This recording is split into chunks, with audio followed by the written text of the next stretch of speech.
an author. I'm an integrative therapist and inspirational speaker. I've recently published the book, The Fatherless Daughter Project, which you can find online on Amazon. It's also in the audio form. And just some bookkeeping notes before we start this incredible show, because some stuff is about to go down in here. I've got this incredible group of women over here I can't wait for you to meet. I'm going to be doing a seminar here at the Center for Love and Light in Decatur with my dear friend Megan Klein-Toops. On April 24th, we're going to be talking about spirituality in the family. It's going to be on a Sunday, so you can come and bring your whole family, and we're going to be talking about how to integrate spirituality in the home. And I'm going to be doing another retreat for mothers down at S.H.E, south of the airport in Atlanta, focusing on the blooming of motherhood. We're calling it Bloom, and I can't wait. I'm doing that one with Megan and some other integrative people that we're going to specialize in medicine and therapy and yoga, and it's going to be awesome. So you can see me down there as well. But right now, I can't wait for you guys to meet. I have 3 gorgeous women here, and we are going to be talking about something. You know, my show's tagline is where the mind, body, and heart meet the soul. And there is hardly a group that I would know of that personifies that would personify that more than this group of women here, because they definitely have a connection that has to do with mind, body, and heart, and a whole lot of soul. They've started a group called S.H.E. It's S.H.E, and the acronym stands for Spiritual Healing Energy. So glad you guys are here. Thank Thank you. you for having We us. talked about how the cosmos brought us together. I won't give you the whole story, but this happened because it was supposed to. And I'm just going to introduce them really quickly, and then we'll start talking about what's happening with S.H.E and with each one of these beautiful women. To my right, your left, we have Keisha Cameron, who is you're an entrepreneur. You have your own card company, and it's called Honoring Hue. Honoring Hue. It is gorgeous. Thank It's you. online. She celebrates all cultures. She celebrates vintage Shades of photographs color. and shades of color and Yes. like the best. You have pictures up there. Is that your family in those pictures? Some of them. You have to check it out. I saw one. It was a birthday card, and it was like an old dude. Yes, with a card. yes. Cool cat. Is that someone in your family? My husband's grandfather. It's super cool. Yes. So this gorgeous woman started this card company, and she's also run nonprofits in Atlanta. She's extremely well known for her philanthropic work. So tell me what nonprofits besides S.H.E you're involved with right now, or that you've spearheaded. Spearheaded the Ryan Cameron Foundation as well as Phaedra Foundation. I've just come on board to help do some consulting for them as well. Yes. We're on the board also for the Phaedra Foundation she's mentioning, and that's with Phaedra Parks, who's one of the housewives of Atlanta. And so we've gotten to know each other through Yes. that. But she has done so much for this community in the name of children, in the name of raising money for just meaningful things. And she's an amazing mother. Thank you. And here we have Michelle Hodgson. I know I'm saying that right, Hodgson. Does Yes. everybody stop and trip over it for just a minute? Absolutely. It's Hudson. Pretend like the G is not there. Perfect. Yeah, Karin. So I when I'm introducing myself, I was telling them it looks like Dr. Karen, but it's actually Dr. Karin, and it's Karin. But people call me Karen, whatever, and then they trip over whatever name is on the end. But we won't get to that now. So Michelle was just sharing with me that she also does work with children. She works at King Plow Art Center. She's the founder and director of this incredible art program for children. She founded, and directs a nonprofit called Children Helping Children. Yes. And she's won Teacher of the Year for DeKalb County. I mean, her accolades. She is also an incredible mother, and now she is the co-founder and co-organizational leader of this group, S.H.E. And to her right, we have Ina Love, who is here from LA. I mean, we just happen to have her here celebrating her son's 17th birthday. Yes, thank you. This weekend. And she is the co-founder with Michelle of S.H.E. And she also has great talent with sharing her story of her kind of soul's journey, probably, of healing through poetry. You found your outlet there, and you are going to be publishing a book on Mother's Day called Something About Love. Yes. Tell us a little bit about that book and what you're going to be doing with the proceeds. So, Something About Love is actually a beautiful collection of poetry that I started writing about 4 years ago. I moved to California in 2011 after a long marriage, and I was really seeking just to find myself, to reinvent myself and start over. And in that process of healing, my gift opened, and I started writing poetry. So I've now, through the encouragement of many friends, I'm publishing my work, which will be released on Mother's Day. And in conjunction with that, I have established the Something About Love Foundation because I'm actually gifting the book. I feel that the message of the book it's very uplifting and motivational. It's a message of hope and healing. So I actually want to gift the book. So it's going to be sold on a donation basis with proceeds affording the book to be gifted to the homeless, people in shelters and centers and rehabilitation facilities. I just want to share this message. We love that. Don't we love Ina? So her book, I'll keep promoting what everyone's involved with. And so very soon you will see that pop up on any of my sites. By the way, I'm at drkarin.com. That's DOCTORKARIN. Of course, on Facebook and Twitter and Snapchat and all that. But I really want to talk about the reason that we're here is because this is a powerful group of women. But they have formed this group called S.H.E, which is actually happening all over our country. But it was based here in Atlanta, and the sister friend here who is co-founding it is in LA. And so they've had these meetups. And I want to talk about, first let's talk about the title, S.H.E, Spiritual Healing Energy. Who came up with the name and why? Well, Michelle and I actually stumbled onto it. She was visiting with me in LA, and we're both very, very open-hearted, very giving. We're always looking to help people in any way that we can, and we had this beautiful idea of starting an organization. We were actually reading a book when the idea came together, and the word "she" was just very strongly present for both of us. And then the acronym was in a meditation. I really saw it very clearly. Yeah. Talk about that. What happened? We really felt the energy.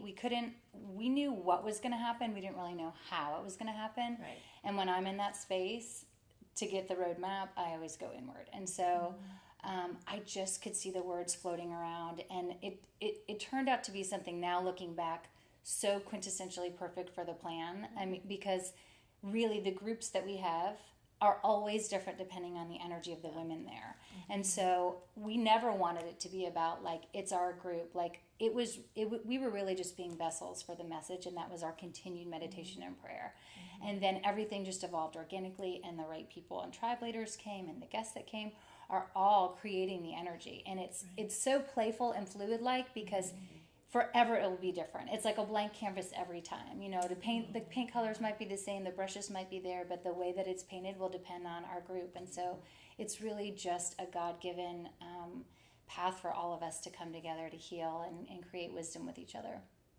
What a great creative process. You're speaking about art as you were saying that with your metaphors, and it's no surprise that you're also working with healing art. Can you step back for a minute and talk a little bit about your foundation and about the work that you're doing with kids, just so we get to know you a little bit better? Yeah, absolutely. So the nonprofit that I founded is called Children Helping Children, and I have 5 children. My 3rd child passed away from Down syndrome. On what would have been his 1st birthday, we had a birthday party with friends. And my background's in education and child psychology, and so curriculum writing is very natural for me. And I just created a service curriculum out of that event. And schools were approaching me to bring it to their schools, and then also churches, neighborhoods, communities, and it grew out of that. And so what we basically do now is have a center at King Flower Art Center, as you mentioned, for art, music, and play therapy, but we run service projects. The heart of what we do is service projects. Really, our curriculum is based on 2 questions. What is your light? So we say, what did God give you? What is your gift? What did you come here to be? We're not denominational because we want to welcome every child, but we do speak on something deeper than just our humanness. And then the second question is, how will you share that light with others? And we feel like the secret to joy is really being immersed in your gift and then sharing it in every way possible. And we see kids light up, and they come in from all different backgrounds all over Atlanta. We pick a junior board of directors that ultimately has a service projects every year at Park Tavern called Love Fest. Yes. Yeah. And do you want me to talk about Love Fest? Go ahead, promote it, of course. So Love Fest, the junior board of directors get selected, kids between the ages of 12 and 16. And we work with them all summer long. Kai, actually, her daughter was on the junior board, as was Alex, her daughter on the junior board. Awesome. And then we teach them basically how to reach out to executive directors, pick a nonprofit they want to help, and then they create their own service project in the tents at Love Fest. So if you and your children came to the festival, it's free and open to everyone. It would be your typical festival stuff, jump house, cotton candy, all that good stuff. And then instead of arts and crafts, you go to each booth and you are creating art, but it's going to benefit someone else. So it could be art therapy buckets. It could be our signature Be Well bears that we stuff with things that kids like in the hospital like to use. But each project is different, and we're shifting the way kids are seeing service. It isn't about us telling them what to do. It's about us for once listening, because we don't listen enough to our kids. And that's what we do. How easy or hard is it for the kids to identify like what they're good at? Like, is that easier for them or harder for them? The truth of the matter is they innately know what they want to do, especially when they're little. Yeah, but what happens is we are so we often as adults think we know so much more than our kids, and we almost beat it out of them. And so at between ages 12 and 16, I notice a little bit, depending on the families they're from, of I don't know if I'm an artist, but you put a paintbrush in front of them and say, I'm not going to look at it, just go paint. And then they paint a butterfly. That is so fantastic that at the silent auction, like Kai did, it went for like $400. But I ask them, I always say, two questions I usually say. Do you know that time when you're doing something where you completely lose track of time and you're just in that moment and you're having so much fun and you're like, oh my gosh, where'd the time go? Typically, you can identify that that's where your light is. Mm-hmm. Or if you could ask your parents one question and they had to say yes, and you wouldn't get in trouble for it, and you could just say, what would that be? Then what's that question? And they're almost sheepish at first, and then all of a sudden they're like, oh, well, I would really say, and usually you can find the meaning underneath the answer on what they really want.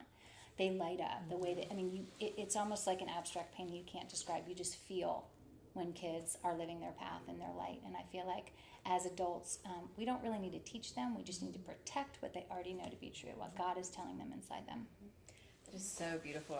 We talked about it on the show, and Jamie, who runs this network, we've talked about this a lot, and that's why I'm doing the spirituality seminar here for families, because what we see as spiritual beings is when we come to this earth, we know very clearly that we're divine beings, and we know that we're supposed to be happy, and our needs are going to be met, and that we're kind of the center of the universe, and that we have passions, and we're just supposed to have glee, or we have moments of emotion, and then we kind of, because of culture and family and education systems and political systems, we get untrained, and we're all a part of it. It's it's how we've developed as a society. But I think what's so important about talking about she and about this coming together is it's like you can oftentimes, and hoping this for everyone, that an awakening starts to happen when you get older, and the things that you unlearned when you were a child and that you were taught you shouldn't do, or don't be too loud. That's what I was always told. Don't be too loud. You're getting too much attention. Trying to be quiet. Now here I am. Look at you now. There you go. But what's okay that it was out of an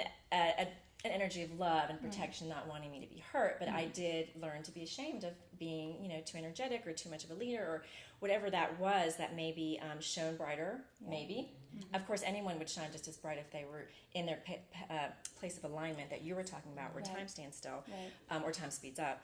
But with she, I think what we were talking about before we came on the show, and these great conversations that erupt and explode with women and like-minded people, and men, of course, too. I love having male energy here. Is something will happen, whether it to be a loss, a change of career, a loss of a relationship, a divorce, whatever it is.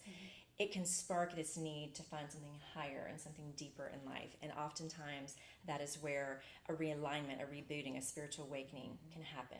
And I think from what I'm hearing from you guys and what we talked about, like a lot of she and why we're all doing what we're doing now came from like this need to realign with our authentic selves. Yes. So how does she help women do that? Let's talk a little bit more about, what did you find when you joined the group? Like, because you talked a lot about that earlier today. Goodness, it was so incredible. And I have to go back and say, even talking about my daughter and the painting that she did while she was at S.H.E. Now, and Michelle has since taught me as an adult how to receive different things and how to, deal with my teenage daughter, but how to respect her energy. But it's incredible because now she'll say she knows her Zen place, and because Michelle and CHC, she knows, she'll say, I want to talk, but let me go draw first. What an incredible tool to teach these children. Because we all need to know. I need to know, and now know that mine is nature and kids. I'm now, the things that I've learned from Michelle, that she's learned from Michelle through CHC, we take throughout our family and our life now. But it is something that is an incredible, and I won't even say coping mechanism, but so many people just don't know, It's a what way to of living, do. right? I mean, it's coping, Absolutely. but it's just learning how to be in that. Oh my goodness, that yes. place And where- take moment by moment. So CHC is incredible work. I got affiliated with S.H.E because I respect so much what she did through CHC. And we joke, but she asks for the kids, but she gets the women. And I think that just innately happens. And so you see this great work that she's doing. So she comes and says, I've got this, and this is what came through, and this is what I'm supposed to do.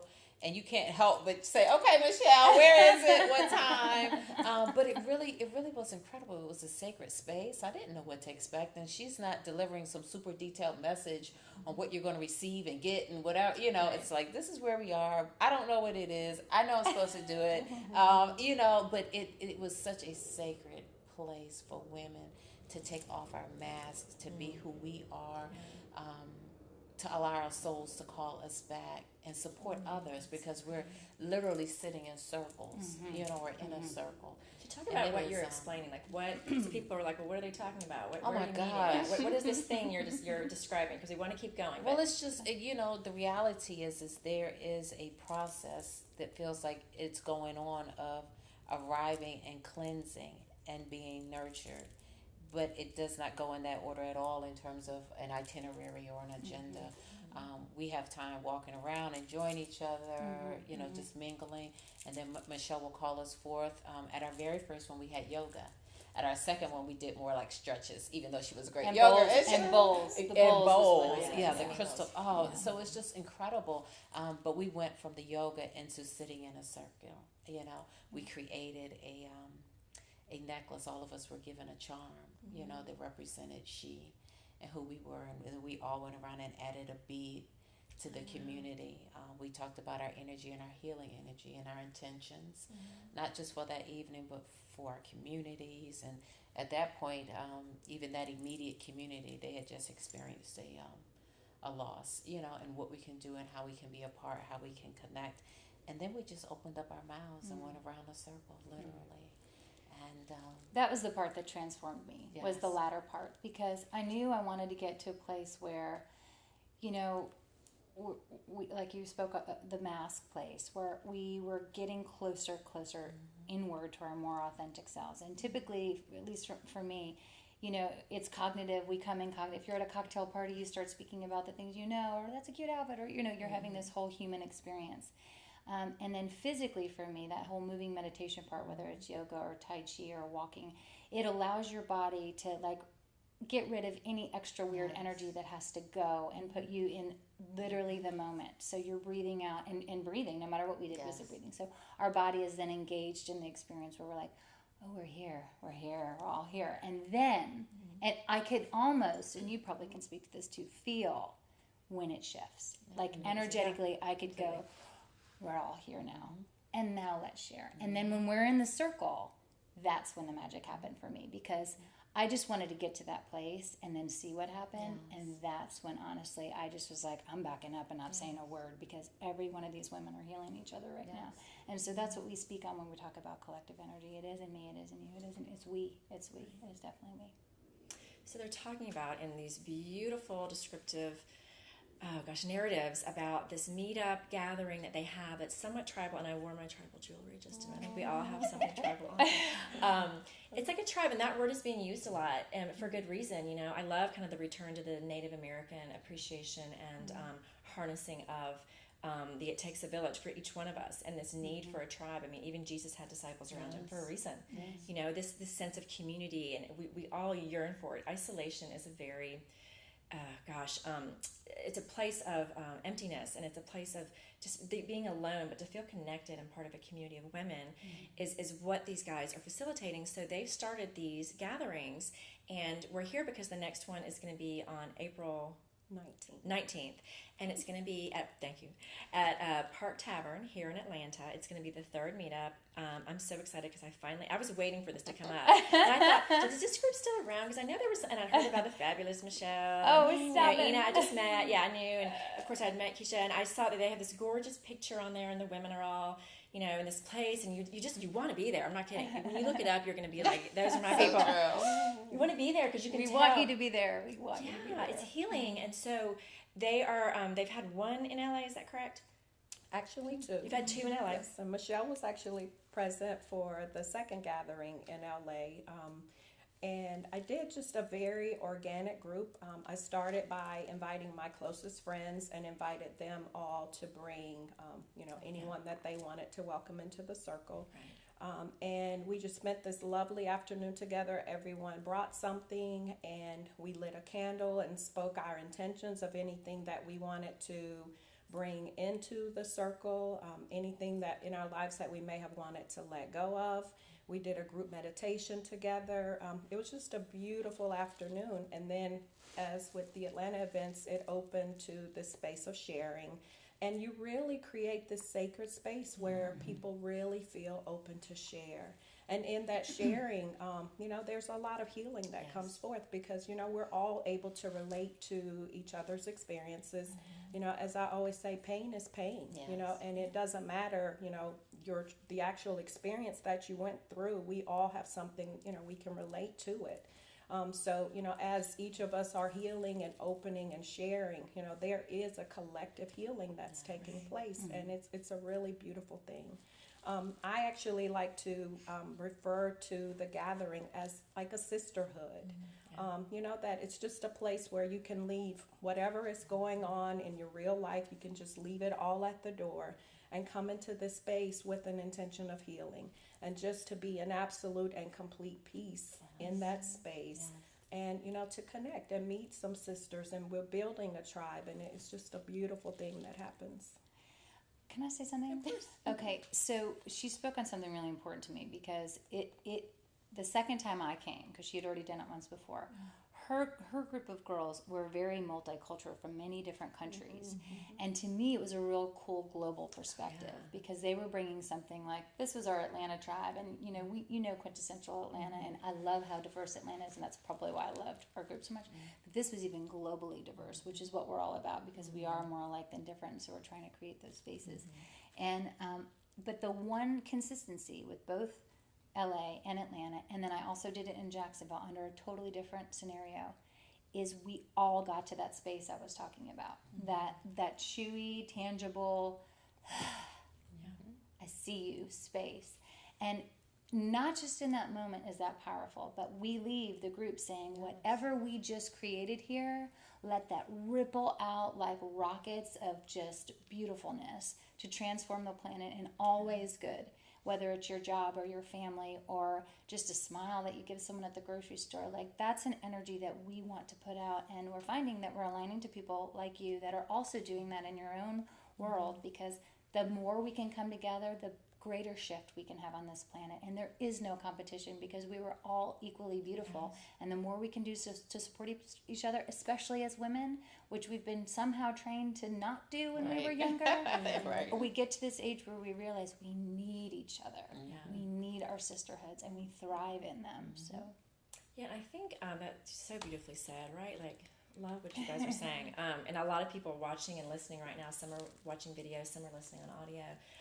I guarantee you're lighting up. Like, I'm seeing like that we're bringing like this beautiful basket of just tools and inspiration and sacred safe space just to be who you are. And it's just and there's enough for everyone, more than enough. And then that gets passed out, and then that plants seeds, and then that gets passed out, and that plants seeds. And so whoever's listening is listening for a reason, just like whoever shows up exactly shows up for a reason. So we were talking about that earlier. So let's talk about how, like, the group, like you were saying, like just organically, whoever's supposed to be there, and the I don't want to say lack of structure, but the openness to it being organic and to just showing up as you are. Like, how does that unfold during this?